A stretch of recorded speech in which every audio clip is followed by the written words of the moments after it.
Today we're going to look at a topic that is very important to how we do business on a day-in, day-out basis. And the service shops of today, many times, given the situation, they pull a technician off a job they're currently working on, and they place them on a job that's priority of the moment. I refer to these events as fires in our operations.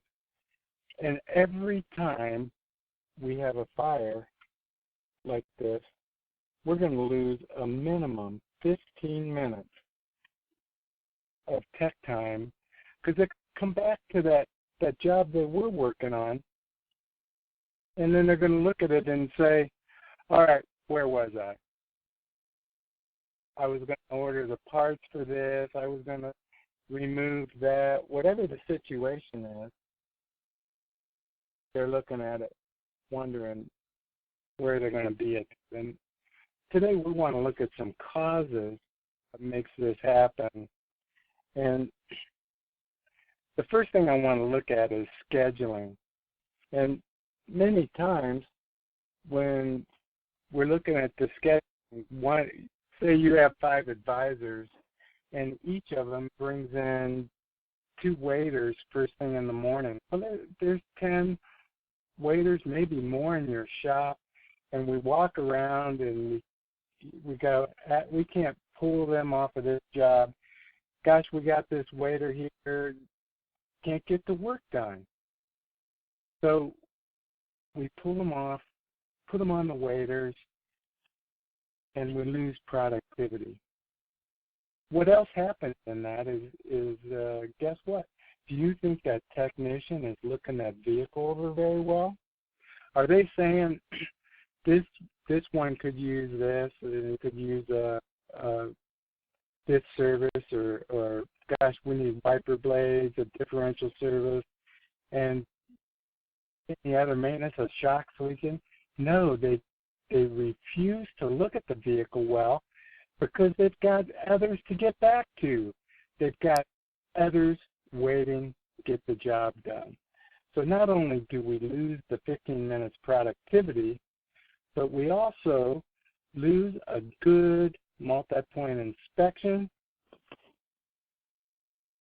We lose quite a bit of work here, and the technicians just don't have good service that they can provide the customer on a consistent basis. So we need to take an appreciation of everybody's time here. Most important is to value the customer's time. And when we get into these things, and we know the easy thing to do is to pull a tech off of one job and put them on another. I have found there's a discipline where if you wait, a technician opens up quick. If we pay attention to the schedule and we reduce the waiters, we have less fires. So isn't it interesting that most of the fires we have revolve around our own standard operation procedures? We need to address this.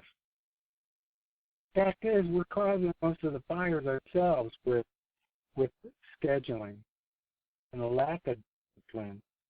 But if you have a good scheduling system and you're reducing your waiters, you're limiting your waiters, you have several ways you can do that.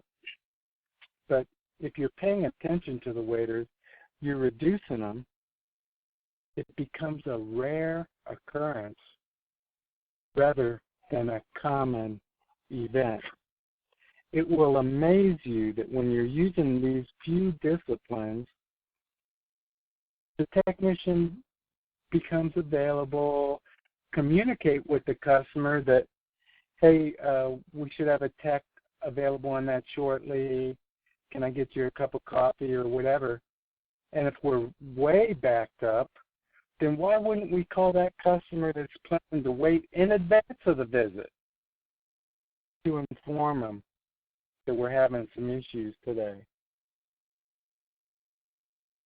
The other thing on this discipline, for most of what I've seen across the years, many times we'll pull technicians off. Same thing. We want them to hear a noise the customer's complaining about, or we want them to look at an issue with the customer. And the advisor staff needs to use discipline too. If you pull a technician off, put them in a vehicle for a ride to hear a noise, it might not even be making the noise today. We have to value the technician's time. And when we value the customer's time, believe me, they sync up. The customer's time is less involved when we have a technician doing the right thing. I want to challenge you all to consider the disciplines that we need to look at together. Scheduling.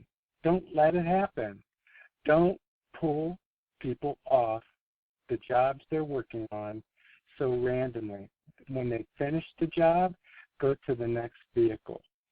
Yes, I understand there are times when it's just unavoidable, that you're going to have to do what you have to do to take care of that customer. But when it is a standard practice, when it is common, it's destructive to everybody. You'll look the vehicle over less. You'll sell less. You'll disrupt the workflow for the other people that are expecting their vehicle returned. There's no way to win. Develop these disciplines and stop creating your own fires